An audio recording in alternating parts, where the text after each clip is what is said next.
Daouda Sembene is CEO of the Global Development Advisory Afri Catalyst and is one of the authors of the Jubilee Report. He joins us from Dakar. Daouda, what action specifically is this report calling for? On this report that was commissioned by Vatican and that is written by a number of leading experts chaired by Professor Stiglitz, has been calling for actions to address the current debt crisis and development crisis that is affecting the developing countries and the global south in general.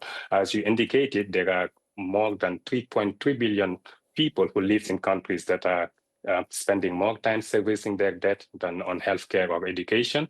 This also means that there is not only a debt crisis and a financial crisis, but there is also a social crisis, because as long as those countries are not able to meet the needs of their population, chances are there is they won't be able to improve their living conditions. So what we call for in our report is action, not only right now to address both the development and debt crisis, but also address the root of the crisis, which actually you can find in the global financial system, so that actually even if the debt crisis is addressed right now, it won't happen again in the future, as was the case back in the 90s when there was the HIPC that you mentioned.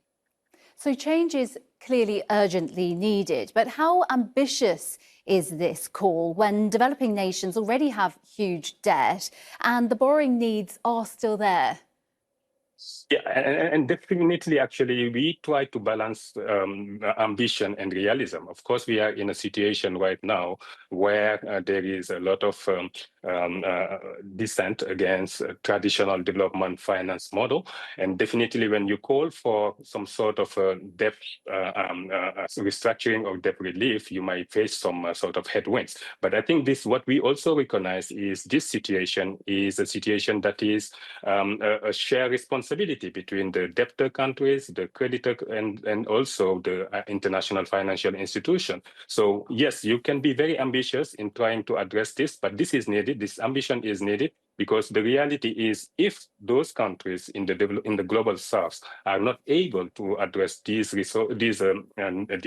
challenges, not only they will, of course, their population will suffer from it, but they may also have a global repercussion on various areas that I don't need to cite right here.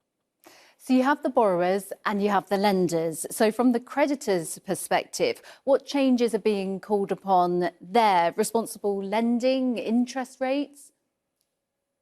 Yes, so definitely we felt that creditors have their role to play in addressing the debt crisis.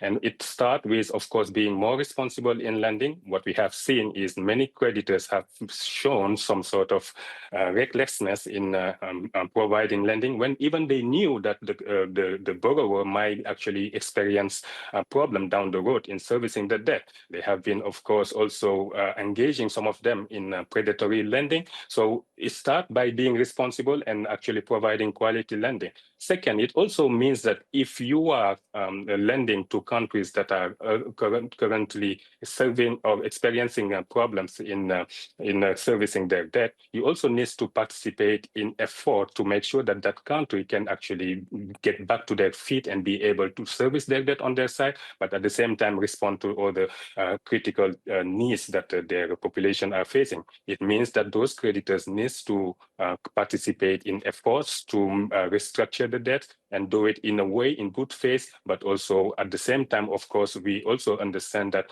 borrowers also have to play their part by showing some restraint in borrowing, but also making sure that they also engage into responsible borrowing and making sure that they also take the reforms efforts that are actually needed to help avoid the recurrence of this debt crisis in the future. Daouda Sembene, an important discussion. Good to have you with us. Thank you. Thank you.